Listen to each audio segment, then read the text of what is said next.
कल मैंने आप लोगों से कहा था कि ध्यान समाधि के विषय में अवसर रहा तो कहूँगा।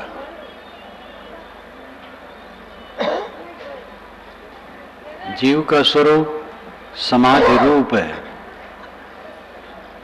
लेकिन वो बहिर्मुख होकर के चंचल हो गया।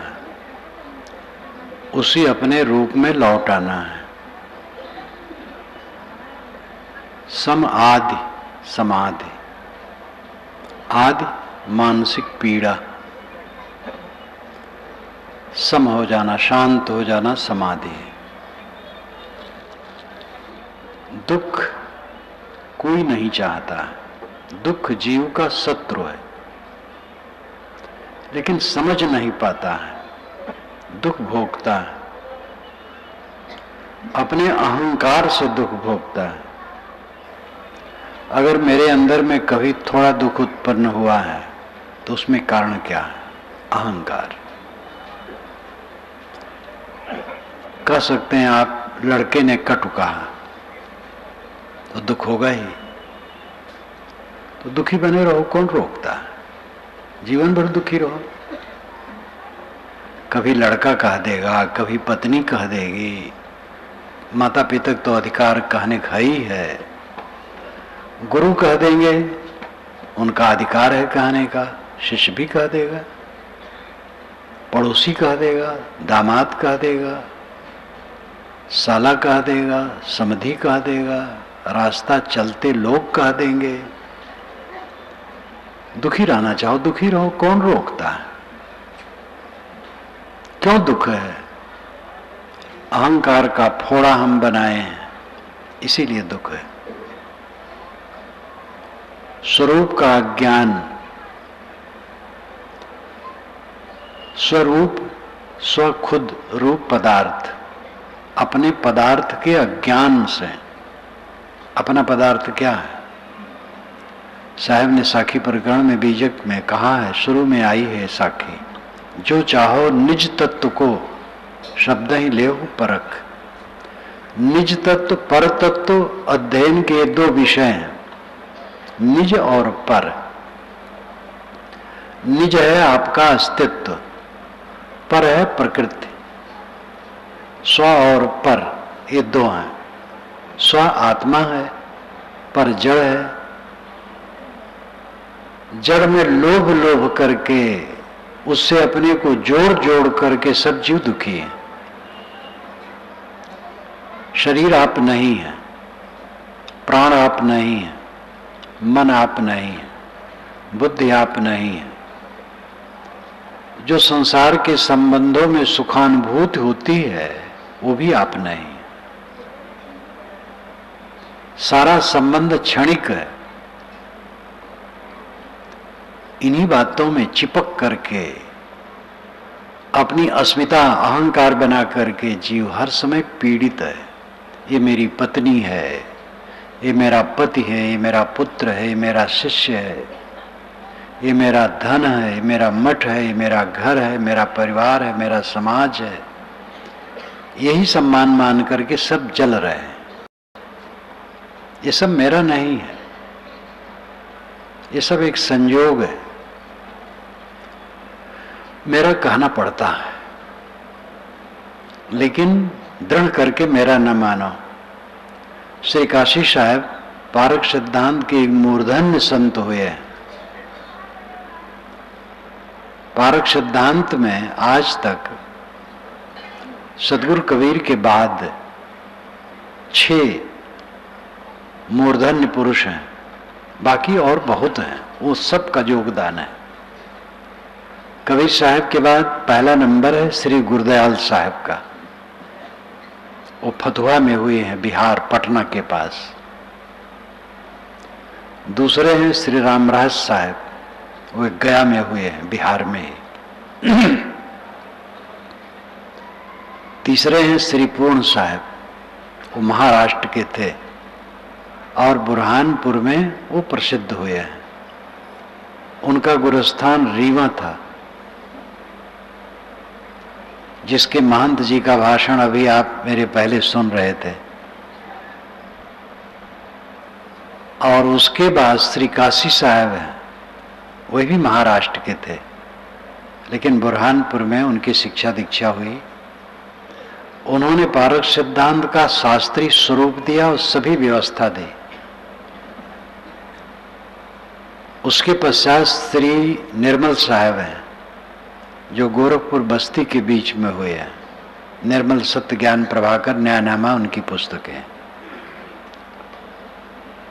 उसके पश्चात श्री विशाल साहब, जो अभी अभी 77 में शरीर छोड़े हैं। इसमें तो कई लोग बैठे होंगे जो उनके दर्शन किए होंगे बाराबंकी में। ये 6 महापुरुष ऐसे हुए हैं जो पारक सिद्धांत के निर्माता हैं, यानी उसको शुद्ध रूप देने वाले हैं। निर्माता तो कबीर साहब है और व्यवस्थित करते गए हैं। उसमें श्री काशी साहब ने जहां कहीं लिखा है, वो कहा है दृढ़ मानना छोड़ो, दृढ़ मानना छोड़ो। सहज तो मानना पड़ता है, मेरा घर है, मेरा समाज है, मेरा मठ है। दृढ़ मानना छोड़ो, अंदर से न मानो। मेरा कहाँ है? 1 सेकंड का झटका लगेगा और सब खो जाएगा। जोड़ने में जिंदगी बीतेगी, छूटने में 1 सेकंड का झटका। मेरा कहाँ? सदगुरु कबीर ने सहज समाधि कही है। सहज समाधि में रहो। सहज समाधि के 2 रूप हैं, एक व्यावहारिक और दूसरा आभ्यासिक। अभ्यास काल में चित्त का शांत हो जाना सहज समाधि। व्यवहार काल में विकार शांत रहना सहज समाधि। विकार और विचार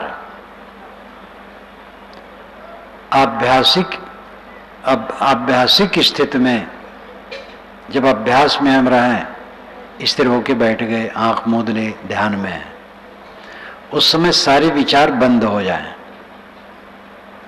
शुभ अशुभ कोई विचार न हो, संकल्प मात्र शांत हो जाए, ये सहज समाधि। अभ्यास कालिक। व्यवहार काल में विचार तो आतेंगे, स्वाभाविक आएंगे,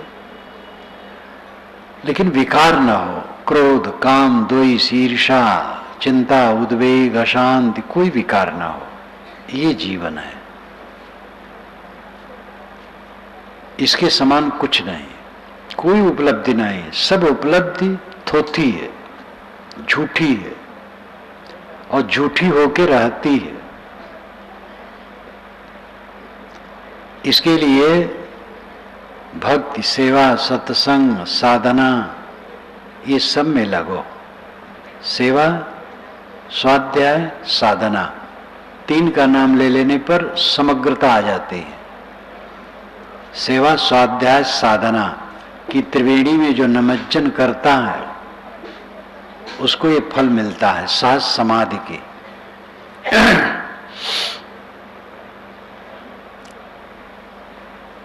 सेवा से चित्त शुद्ध होता है। तन सेवा के 3 स्थान हैं, पवित्र आत्मा, असमर्थ और समाज। पवित्र आत्मा की सेवा करें, वहां से आपको बोध मिलेगा। असमर्थ की सेवा करें, ये बहुत बड़ा कर्तव्य होगा। फिर समाज की सेवा। सेवा से चित्त शुद्ध होता है।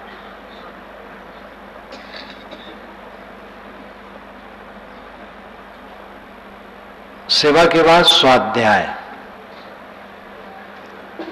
गुरुजनों, संतों जो रहनी संपन्न और बोध संपन्न है, उनके पास जाओ।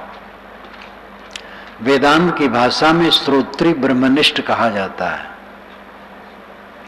कबीर साहब की भाषा में बोध और रहनी संपन्न कहा जाता है।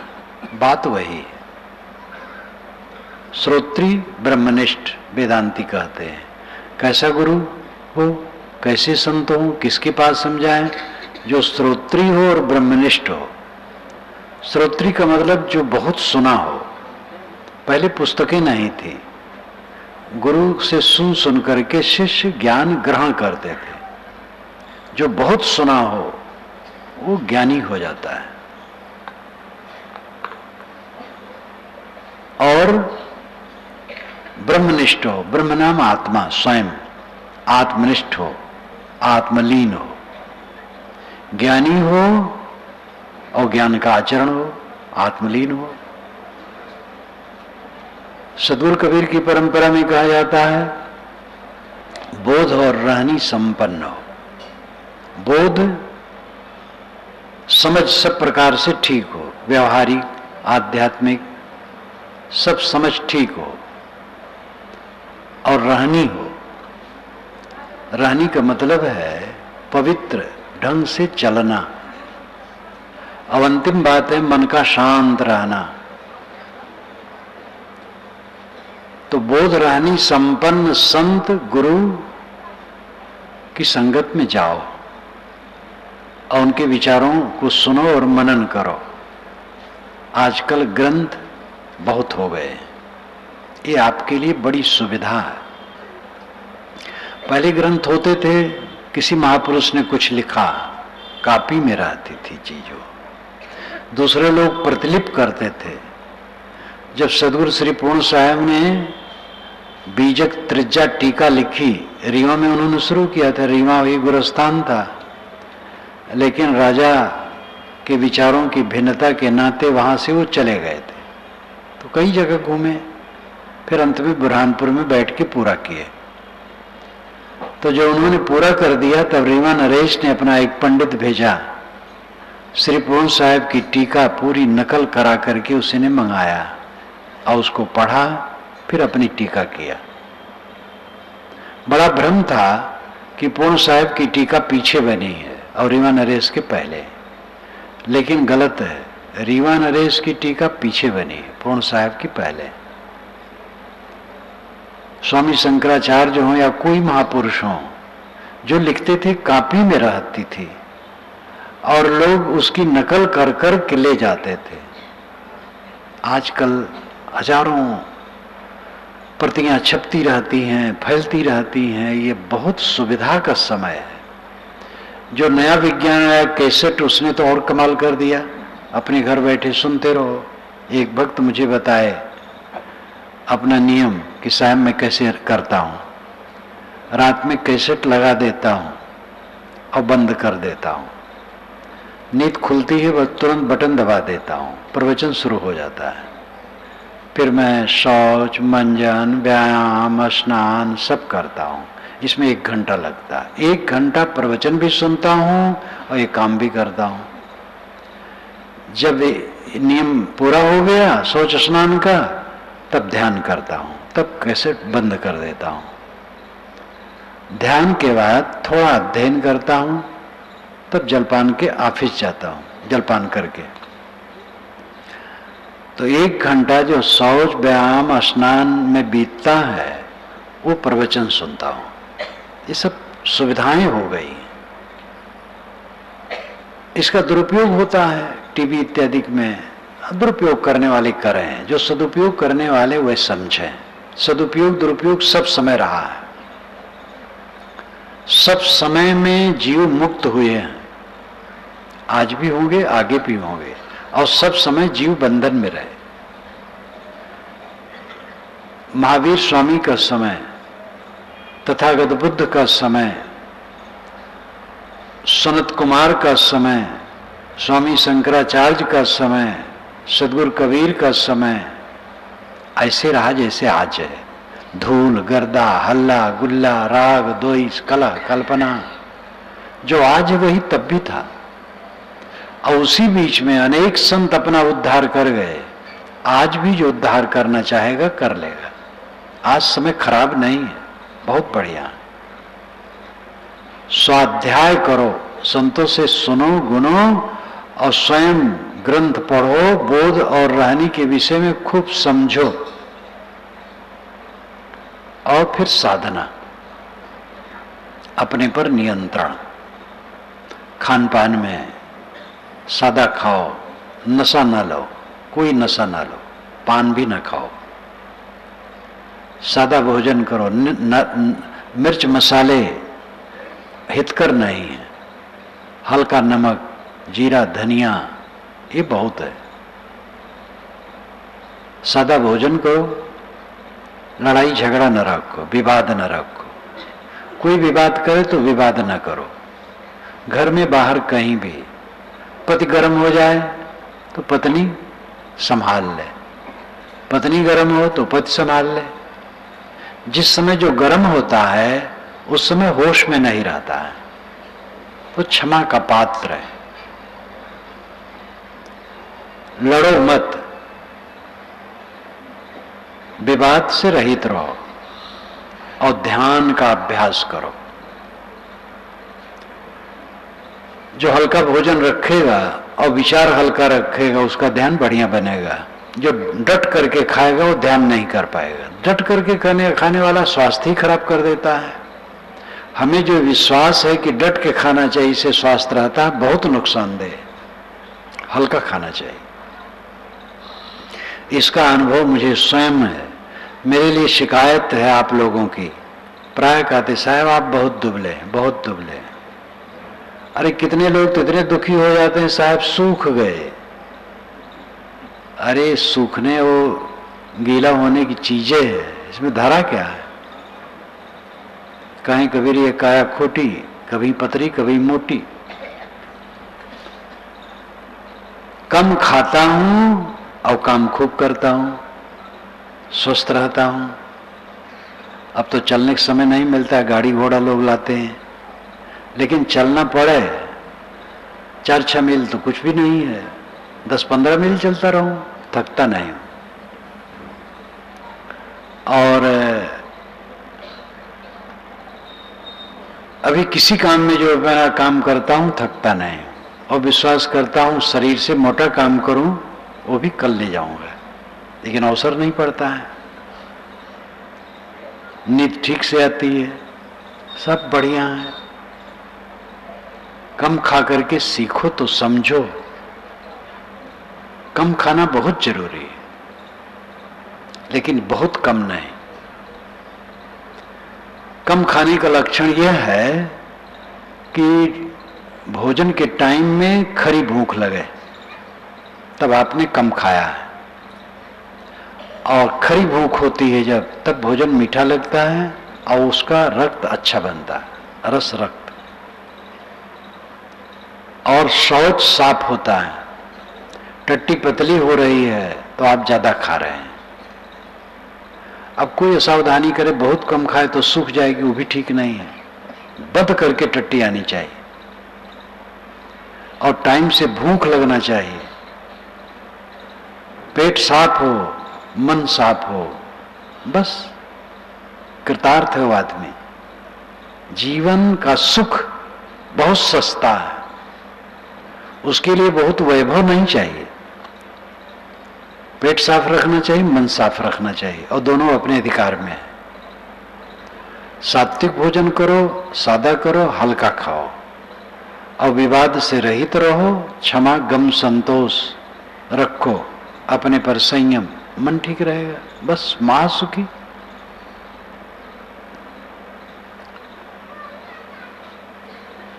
सुबह का समय बहुत बढ़िया है।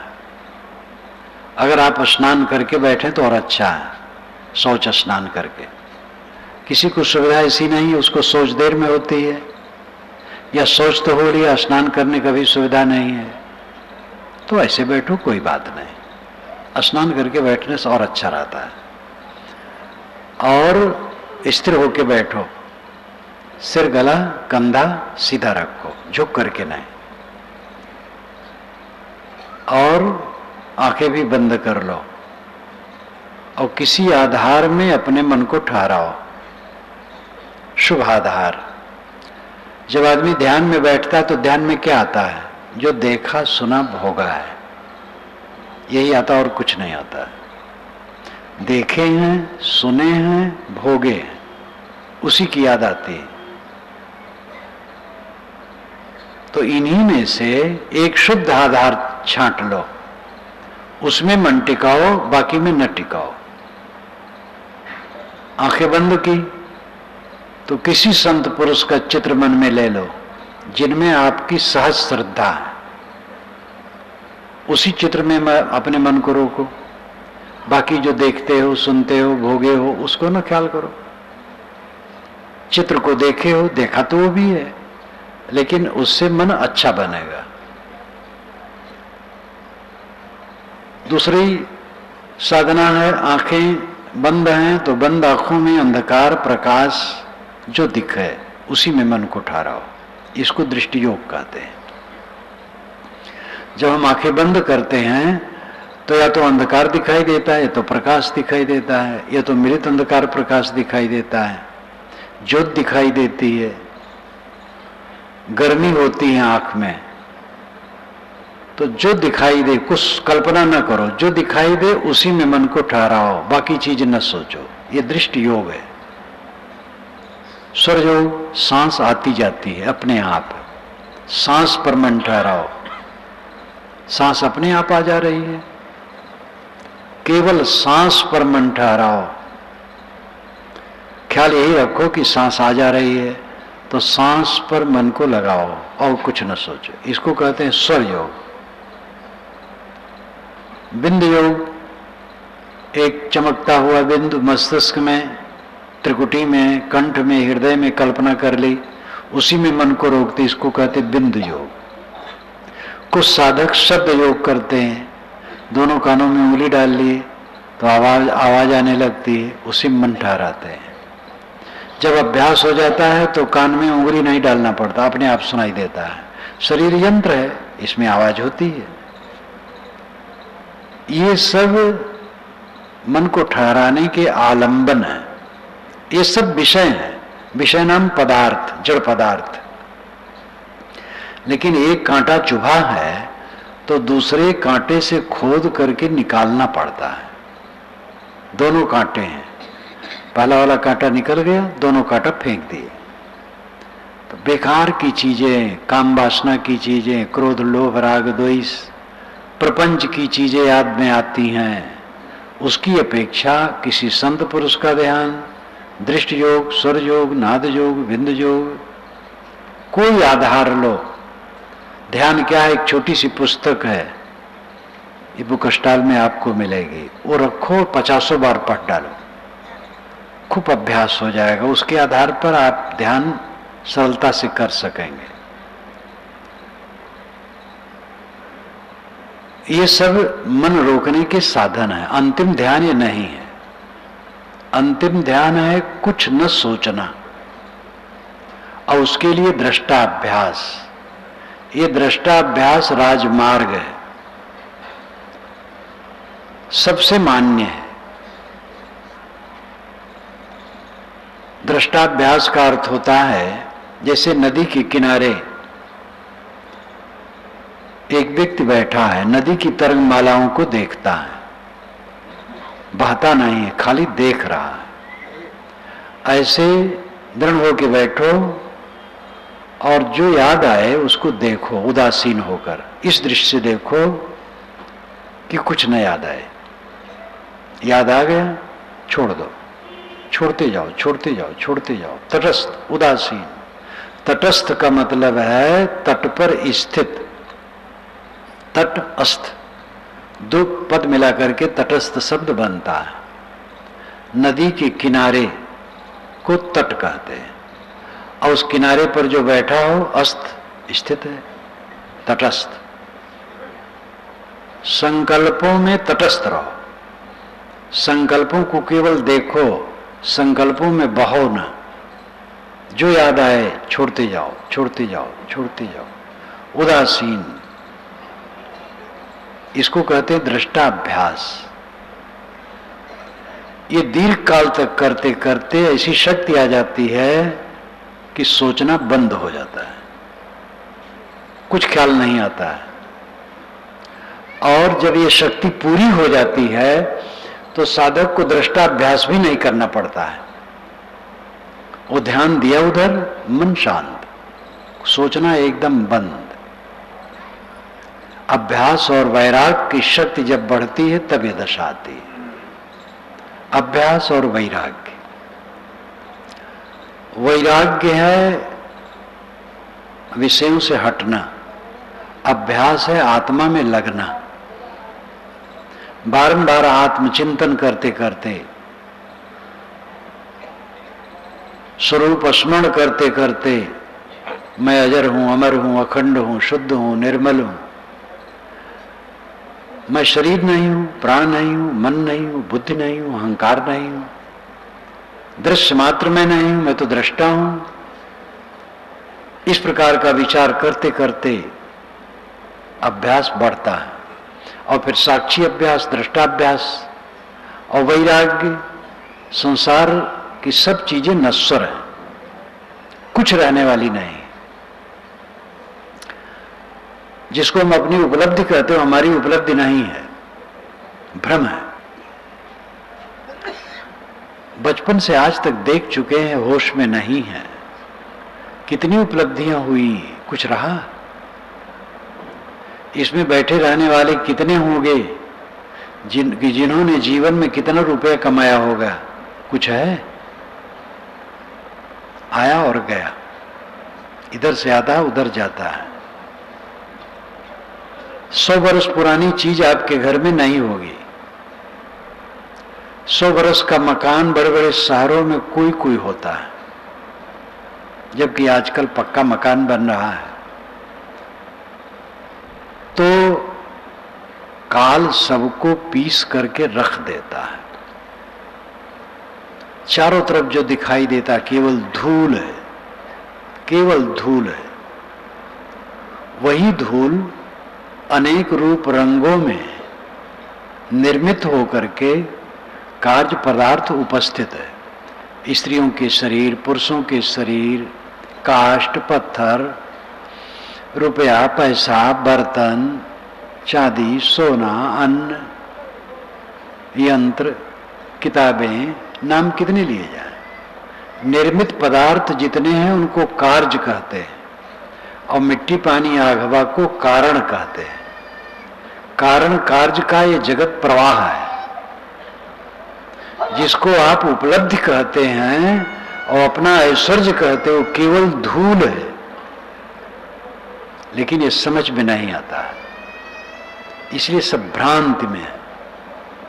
और इसी भ्रांति में पढ़ करके लोग अहंकार करते हैं, काम बस होते हैं, क्रोध बस होते हैं, छीना छपटी करते हैं। इसी धूल की छीना छपटी करते हैं सब, और अपने मन को खराब करके अनादि काल से जैसे बहते रहे तैसे बह के चले जाते, मर करके, मक्खी की तरह। मक्खी मर गई तैसे आदमी मर गया, हो गया। इतना अनोखा जीवन और निरर्थक चला जाता है। संसार ऐसा है, इसको समझ पाओ तो वैराग्य अपने आप हो जाएगा। लेकिन समझने के लिए मन लगाना पड़ेगा। समझो, जितना समझते जाओगे वैराग्य बढ़ता जाएगा। एक थानेदार ने मुझसे पूछा था, निर्मोहता कैसे पक्की हो? रात में मेरा प्रवचन सुना, सुबह आया, बहुत समझदार थानेदार, 55 वर्ष की उम्र होगी। कहा महाराज, मैंने कहा कुछ पूछना हो पूछो। कहे महाराज एक ही बात पूछना, निर्मोहता कैसे पक्की हो? बहुत काम की बात उसने पूछी। फिर चमत्कार का पूछा, चमत्कार होता है? हमके बिल्कुल नहीं होता। थोड़ा समझाया, वो समझ गया। पीछे पता लगा कि हमारे एक संत से वो जुड़े थे इसी रायबरेली में। उन्होंने कहा कि जब वो एक संत कहीं चला भंडारे में, संत सम्मेलन में, तो मुझे कहें चलो मेरे साथ, तो मैं जाऊं। तो मैंने कहा भाई अखाड़ा का लतमरुआ है आप, इसीलिए पहलवान हो गए। अखाड़ा का जो लतमरुआ होता है आगे चल करके वो पहलवान हो जाता है। तो उन्होंने कहा निर्मोहता कैसे पक्की हो? मैंने कहा वस्तु विचार से।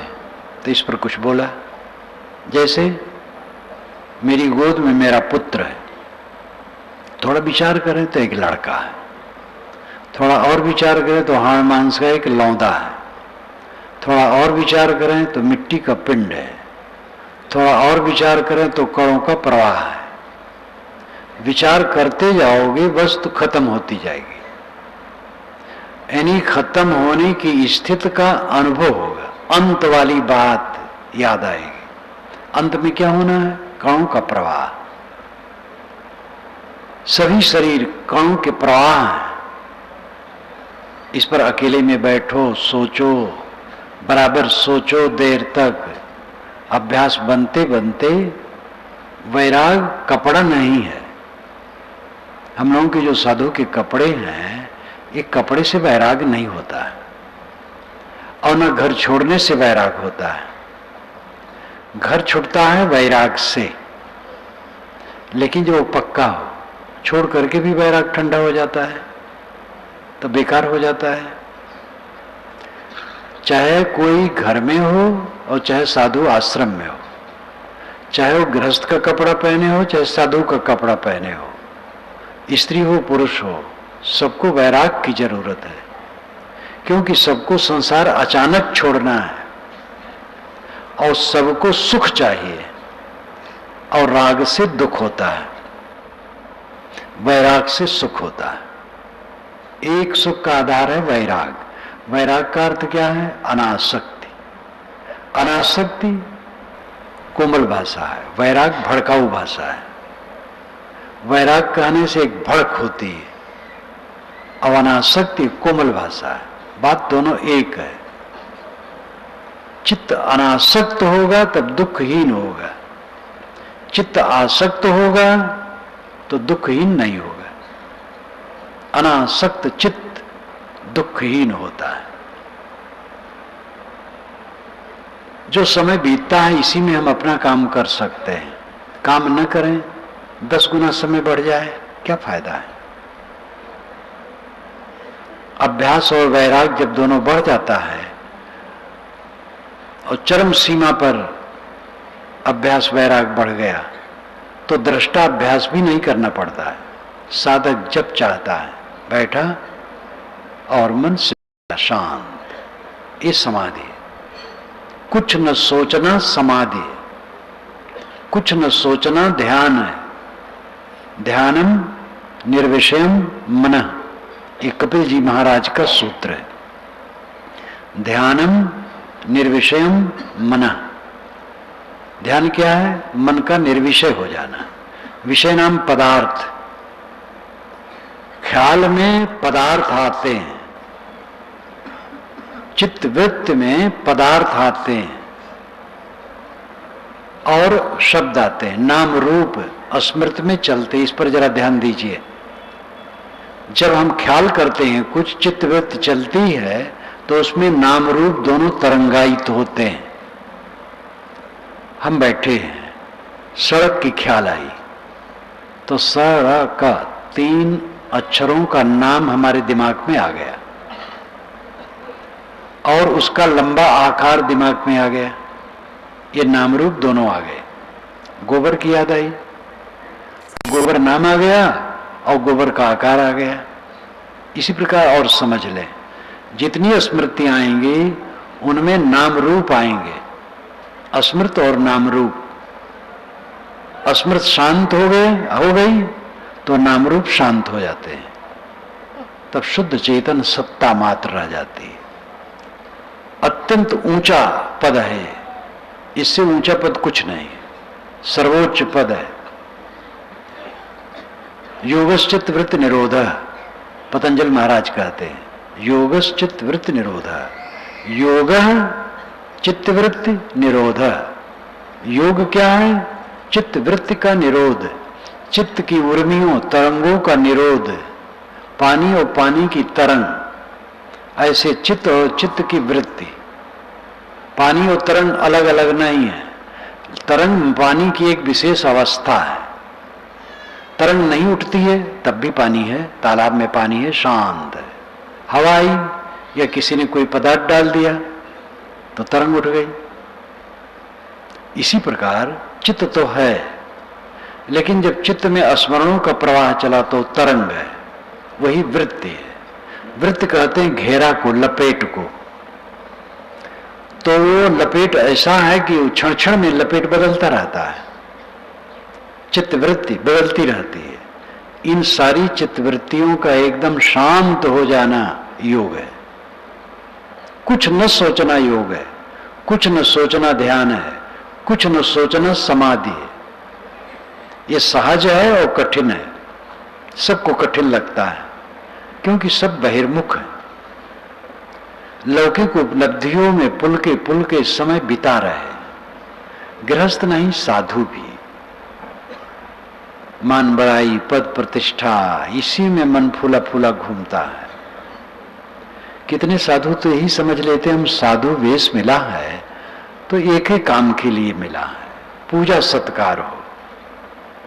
और क्या फल क्या है? साधु वेश का क्या फल है? पूजा मिले, सत्कार मिले, मोड़ मुड़ाए 3 गुण, सिर की मिट गई खाज, बनी बनाई रोटी मिले, लोग कहें महाराज। तो पूजा प्रतिष्ठा हो, साधु वेश का फल यही है, मान लेते हैं। महाधोखा है। पूजा प्रतिष्ठा इसका फल नहीं है। साधु वेश मृत वेश है, कफन है, और कफना दिया गया, दफन हो गया। समाधि में जाओ, मर जाओ संसार से, अहंकार ममकार छोड़ दो।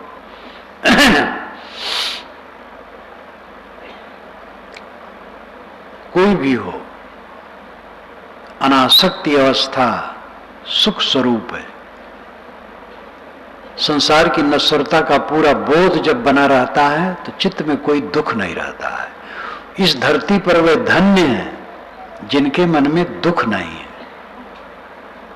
बिल्डिंग वाला सफल नहीं है, कार वाला सफल नहीं है, मठ वाला सफल नहीं है, पद वाला सफल नहीं है, गुरु बाबा महामंडलेश्वर ये सब सफल नहीं है, जगत गुरु सफल नहीं है, लेखक भी सफल नहीं है। बहुत लिख दे, उस दशा में न हो, कुछ नहीं होगा। मेरी पुस्तकें देश विदेश में जाती हैं और खूब लोग पढ़ते हैं।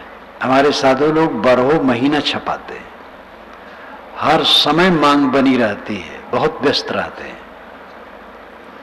अगर मैं अपनी रहनी में न रहूं तो मेरी पुस्तकों से आज और आगे लाखों लाखों लोगों का लाभ होगा, मेरा लाभ नहीं होगा, मैं वैसे रह जाऊंगा। किताब लिखने से मैं मुक्त नहीं होऊंगा, वासना के त्याग से मुक्त होऊंगा। किताब लिखा हो दूसरे के लिए है और अपने लिए भी है। एक सज्जन ने पूछा था कि महाराज जो आपकी पुस्तकें हैं, आप उसको कभी पढ़ते हैं अथवा पढ़ते हैं तो कैसे लगता है? तो मैं कहता हूँ भाई, जब कोई पुस्तक मैं उठा लेता हूँ तो इतना डूब जाता हूँ कि मन सब भूल जाता है, वही पढ़ने लगता हूँ। वेद जो मैंने लिखा है, वेद क्या कहते हैं?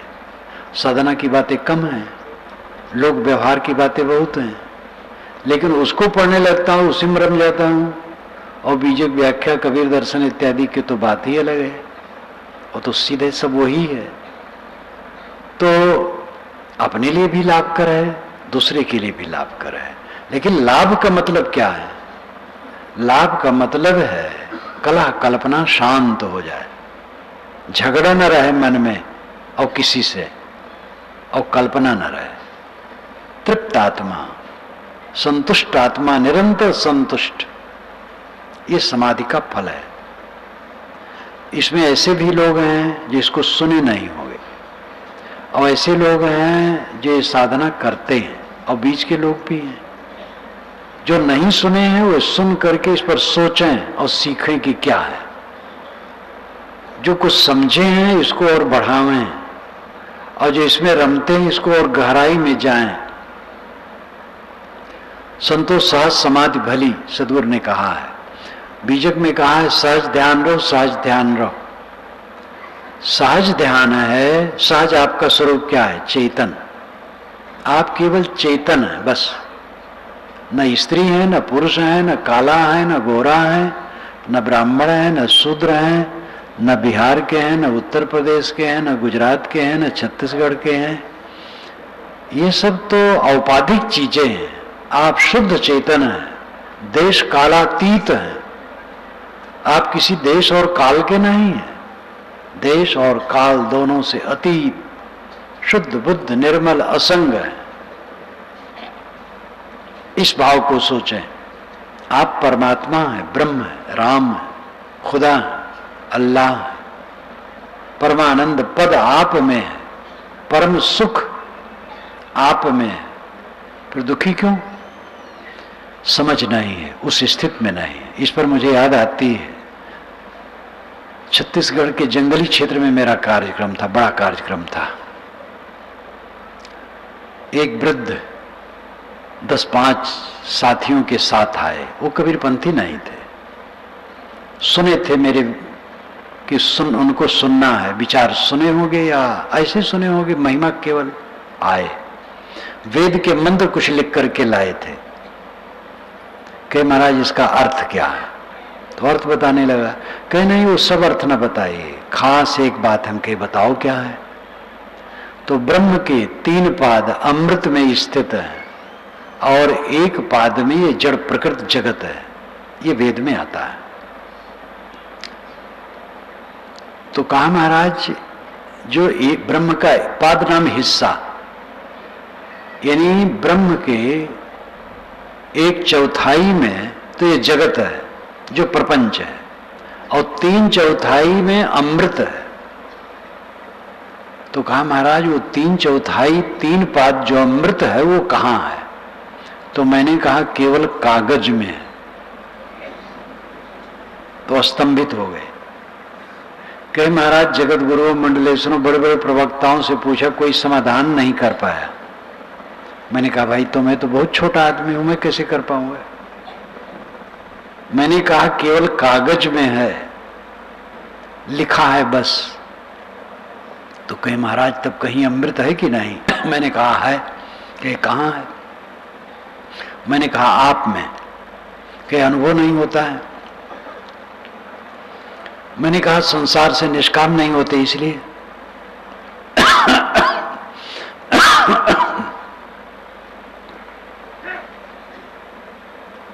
संसार से निष्काम नहीं होते हैं इसलिए अनुभव नहीं होता है। तो आंख मूंद करके वे देर तक बैठे रहे कि महाराज समाधान हो गया। मैंने कहा अलंकार में कहा है ब्रह्म के 3 हिस्से में अमृत है और 1 हिस्से में ये विकारी जगत है। ऐसा कुछ नहीं, अमृत आप खुद है। सदगुरु कबीर ने कहा है अमृत वस्तु जाने नहीं, मगन भया सब लोग, काई कबीर कामो नहीं, जीवहि मरण न होए।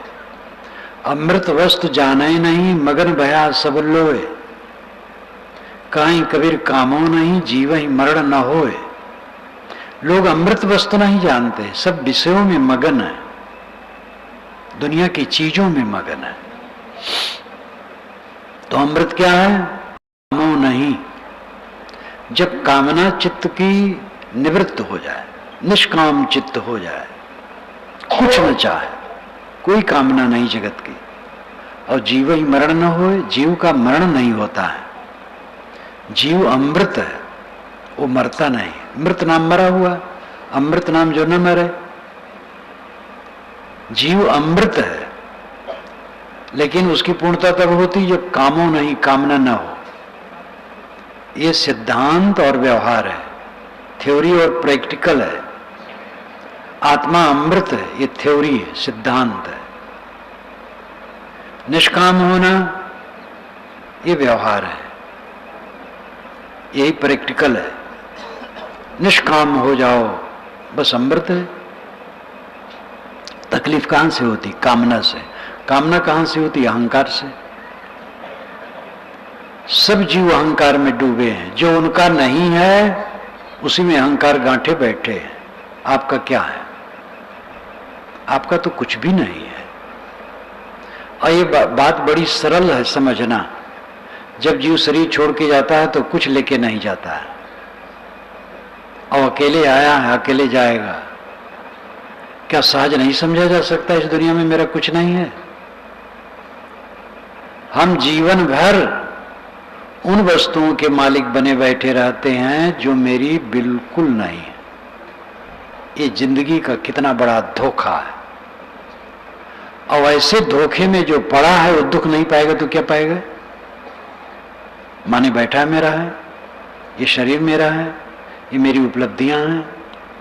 अहंकार पूर्वक कितने महंत लोग अहंग साहब मैंने ये किया वो किया वो किया, ये सब केवल मैंने ही किया है। अरे कोई पूछे भी तो कहो समाज ने किया है, भक्तों संतों ने किया है। मैं क्या किया हूं? मैं कुछ नहीं किया हूं। ना कुछ किया न कर सका, ना करने योग्य शरीर। जो कुछ किया सो हरि किया, कहें कबीर कबीर। ये विनम्रता की बात है। जो कुछ किया सो हरि किया।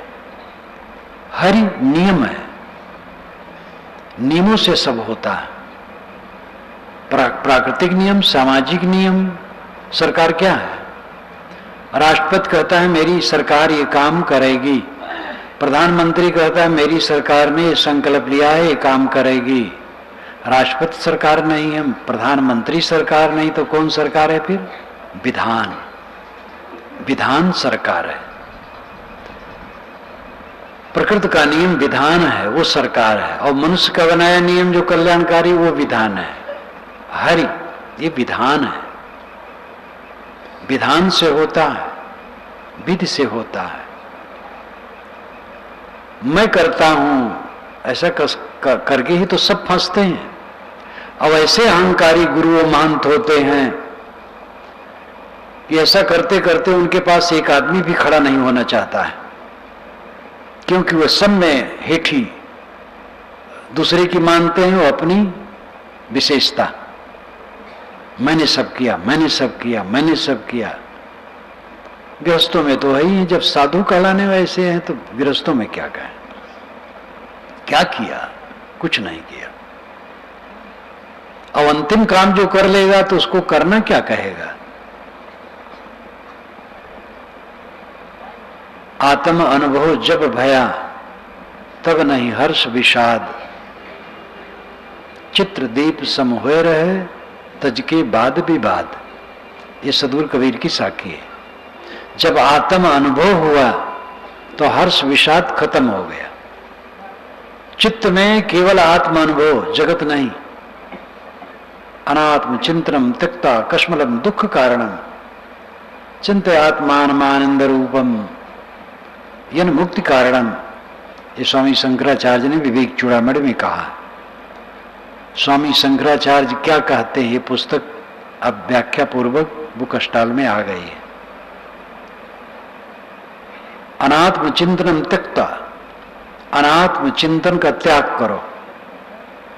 कश्मलम दुख कारणम, अनात्म चिंतन कश्मल है, दुख का कारण है। कश्मल कहते हैं मूर्छा को, बदहवासी को, अविवेक को, मलिनता को, और दुख का कारण है। चिंतयात आत्मान आनंद रूपम यन मुक्ति कारणम। आत्मा का चिंतन करो जो आनंद स्वरूप है, मुक्ति का कारण है। इसके लिए रोज अभ्यास करो, टाइम निकालो, रोज बैठो, एक बार दो बार जितना कर पाओ। थोड़ा शुरू करो फिर बढ़ाओ। स्वाध्याय, साधना, सेवा, सदैव जो जहां रहे सेवा भाव वाले हो। अपने तन मन धन की शक्ति से दूसरे की कुछ सेवा हो सके, ये भाव सदैव इंसान को रखना चाहिए, क्योंकि अनेकों की सेवा सहयोग से मेरा जीवन चलता है। तो मुझे भी कुछ अपनी शक्ति के अनुसार दूसरे की सेवा करनी चाहिए। इससे चित्त शुद्ध होगा, स्वाध्याय से ज्ञान प्रखर होगा और साधना से विश्राम मिलेगा। सेवा जहां रहो सेवा परायण रहो और स्वाध्यायरत रहो और रोज समय निकालो साधना के लिए, ध्यान में बैठो। सदगुरु कबीर के विचारों को लेकर के विविध प्रकार के लोग ध्यान की श्रेणी निकाले हैं, अन्य अन्य मत वाले। कबीर साहब महायोगी माने जाते हैं, उनके विषय में तो सब में महाविशेषण है। तो संतोष सहज समाधि भली, ये सहज समाधि क्या है? जिस पद में ये हेडिंग है उस समय सहज समाधि का पूरा भावार्थ है व्यावहारिक सहज समाधि। कान न मोदो, आंख न रोदो, काया कष्ट न धारो, खुले नयन हंसे पहचानो, सुंदर रूप निहारो, उठत बैठत कबो न छूटे ऐसी तारी लागी। तो हर समय उठते बैठते चलते फिरते निर्विकार मन रखना, ये सहज समाधि व्यवहारिक है। व्यवहार काल में रहते मन निर्मल है। आप खेत में काम करें, नाली साफ करें, शौचालय साफ करें, दफ्तर में काम करें, कारखाने में काम करें, सड़क पर काम करें, मन निर्मल है तो सहज समाधि में है। और जब अभ्यास में बैठे तब सहज समाधि है, संकल्प शांत हो जाना, कुछ न सोचना। ये तो पूरी अवस्था है। यहां तक न गति हो तो साक्षी बने, मन को देखें, संकल्पों को शांत करें। इसमें भी मन न ठहरे तो दृष्टि योग करें। बंद आंखों में जो दिखाई दे अंधकार प्रकाश, उसी में मन को निगृहित करें। मैं कई बार इसको घुमा के इसलिए कहता हूं जिससे दिमाग में आ जाए। ध्यान क्या है, पुस्तक पढ़ करके अच्छी तरह से आ जाएगा, और उसको कई बार पढ़ो तो मन की धारा में वो मिल जाएगा, फिर वैसे होने लगेगा। और ध्यान के विषय में उसमें सब सावधानियां बता दी गई हैं। मनोनिग्रह, मन का विश्राम परमानंद है। सब जीव अनंत सुख चाहते हैं, अनंत सुख, अगाध अमृत, परमानंद, आत्यांतिक सुख, निर्वाण सुख, परमात्मा की प्राप्ति, ब्रह्मलीनता, स्वरूपलीनता, स्वरूप स्थित। इन सारे शब्दों का अर्थ एक ही है, मन का पूरा विश्राम पा जाना। और आपके हाथ में, हमने आपने अपने को दोहरा बनाया। हमारे में दो मैं हैं, एक मैं शुद्ध आत्मा और एक मैं मन। मैं ब्राह्मण हूं, मैं शूद्र हूं, मैं हिंदू हूं, मैं मुसलमान हूं, मैं गोरा हूं, मैं काला हूं, मैं धनी हूं, मैं निर्धन हूं, मैं योग्य हूं, अयोग्य हूं, साधु हूं, गृहस्थ हूं, स्त्री हूं, पुरुष हूं। ये सब मैं मन का है। इसी मैं में सारा कांटा बनता है, झाल झंखाड़ अंदर में, और उसी में नुच नुच करके हरदम हम रोते। क्या करें साहब, पत्नी ऐसी है, पुत्र ऐसा है। अरे पत्नी पुत्र जैसे हैं सब ठीक है, तुम ठीक हो जाओ बस। वज्र बन जाओ सहने के लिए। मोक्ष द्वार में प्रवेश उसका होता है जो मर जाता है। और मर जाना शब्द आप सुनना नहीं चाहते हैं। मर जाने का मतलब क्या है? मन को मार लेना। साहब की एक पंक्ति है, तब जाना जब जीवत मुआ। जीवन को तब जाना जब जीते जीते मर गया। आप घर में गए, पत्नी ने गर्म कह दिया, आप चुप रहे, बस अमृत है। आप मानो मर गए, चुप। वो स्वयं सोचेगी। अब आप भी कुछ बोल दिए तो लंका कांड शुरू। मेरे शिष्य ने कुछ कह दिया, मैं मौन हो गया, वो शांत हो जाएगा।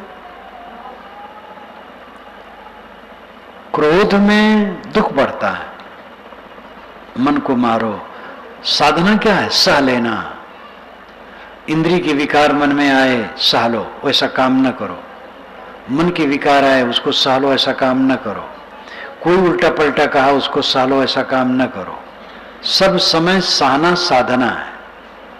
और ये कोई साध ले फिर बेड़ा पार है। घर का काम बढ़िया होगा, परिवार के लोग सुखी हो जाएंगे, समाज के लोग सुखी हो जाएंगे। एक सहनशील आदमी होता है, सब उससे प्रसन्न रहते हैं। करना शुरू तो करो, इस पर ध्यान देने की आवश्यकता और करने की आवश्यकता। लोग करते नहीं है, समय व्यर्थ गंवाते हैं। टीवी ने समय बर्बाद किया और कर रहा है। टीवी में मत चिपको। पढ़े लिखे लोग ज्यादा अखबारबाजी न करें। अब तो गांव में भी अखबार पहुंचते हैं। अखबार पढ़ते हो थोड़ा पढ़ो, ज्यादा नहीं। साधक अखबार न पढ़े तो अच्छा है। व्यवहारिक लोग अखबार पढ़ लें, थोड़ा पढ़ें। टीवी वीवी का प्रयोग न करो। कोई अच्छी बात हो देख लो। बिल्कुल व्यवहारिक लोगों को रोका नहीं जा सकता, लेकिन जितना बचाओगे अच्छा है। समय निकालो स्वाध्याय साधना का, अपने को बटोरो। व्यवहारिक साहस समाधि है निर्मल मन का हर क्षण रहना। एक दिन अभ्यास कर लो, आज हमें पूरा दिन निर्मल रहना है, मन में विकार नहीं लाना है। कुछ समय के लिए निर्मल हो जाए, देखोगे कितना आनंद है। और यही जीवन भर हो जाए तो फिर क्या पूछना, यही तो बेड़ा पार है। और जब ऐसी शक्ति बढ़ जाएगी तब वो अवस्था आएगी जब चाहोगे मन शांत, कुछ नहीं सोचेगा, शांत गंभीर अमृत सागर। चित्रदीप सम हुए रहे तज के बाद विवाद। आत्म अनुभव जब हुआ तब नहीं हर्ष विषाद। विषय का अनुभव नहीं, आत्मा का अनुभव, आत्मलीन, तो हर्ष विषाद खत्म हो गया। चित्र का दीपक, उसकी ज्योति हिलती नहीं है क्योंकि तो चित्र है। इसी प्रकार साधक का मन शांत हो गया, इसलिए विवाद बाद खत्म हो गया। मन मस्त हुआ, फिर क्यों बोले? तो यहां बिल्कुल मौन हो जाने के लिए नहीं कहा गया। कुछ समय मौन रहना ठीक है, कम बोलना चाहिए। यहां क्यों बोले कि मतलब विवाद क्यों करे, कलह क्यों करे। निर्विवाद प्रशांत आनंदमय सहज समाधि का अभ्यास सब करो। सतगुरु कबीर ने राजमार्ग दिखाया। अन्य अन्य संप्रदाय वाले ज्योति को ही कह दिए, ज्योति ध्यान करते हो? क्या हाँ करता हूं। क्या देखते हो? कहीं ज्योति दिखती है कि बस भगवान के दर्शन हो गए। भटका दिए। ज्योति भगवान नहीं है, आंख की गर्मी है। चंचल मन को स्थिर करने के लिए वो सहारा है, फिर उसको छोड़ देना है।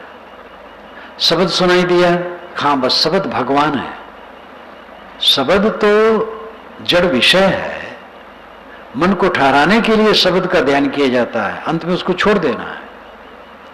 तो भटका देते हैं लोग क्योंकि उनकी गति वहीं तक है। चंचल मन को स्थिर करने के लिए साकार योग, नाद योग, शब्द योग, ज्योत ध्यान, ये सब किया जाता है। जब अभ्यास बढ़ गया और शक्ति बढ़ गई तो ये सब छोड़ देना चाहिए, दृष्टाभ्यास करना चाहिए, संकल्पों का त्याग। ये जब बढ़ जाता है तो उठते बैठते भी संकल्पों का त्याग करते बनता है। चल रहे हैं, फिर रहे हैं, व्यर्थ संकल्प आते, छोड़ दिया। चित्त एकदम हल्का फुल्का हो जाता है। निसंकल्प होना चलते फिरते नहीं बनेगा। जब साधक बैठ जाएगा तब निसंकल्प हो पाएगा, वैसी शक्ति बढ़ गई है तो। लेकिन उच्चतम स्थिति वही है जहां सारे संकल्प शांत हो जाए। वो अभ्यासकालिक सहज समाधि है। सहज शुद्ध आपका आत्मा है, आत्मा में विश्राम मिल गया, चित्त शांत हो गया, चित्त बात शांत हो गया, चित्त की हवा नहीं है, प्रकंपन नहीं है, आत्मलीन। यही अमृत पद है, यही समाधि और ध्यान का फल है। परमात्मा की प्राप्ति यही है, ब्रह्म की प्राप्ति यही है, सुस्वरूप की प्राप्ति यही है। भाषा है सब अलग अलग, पाना कुछ नहीं है। जो कुछ पाया है सबका मोह छूट जाए, अपने आप में तृप्त, ये समाधि का फल है। अपनी अपनी श्रेणी शक्ति के अनुसार लगो, समय निकालो, सब करो। इसी के साथ में वाणी को विराम देता हूं। बोलिए सद्गुरुदेव की जय।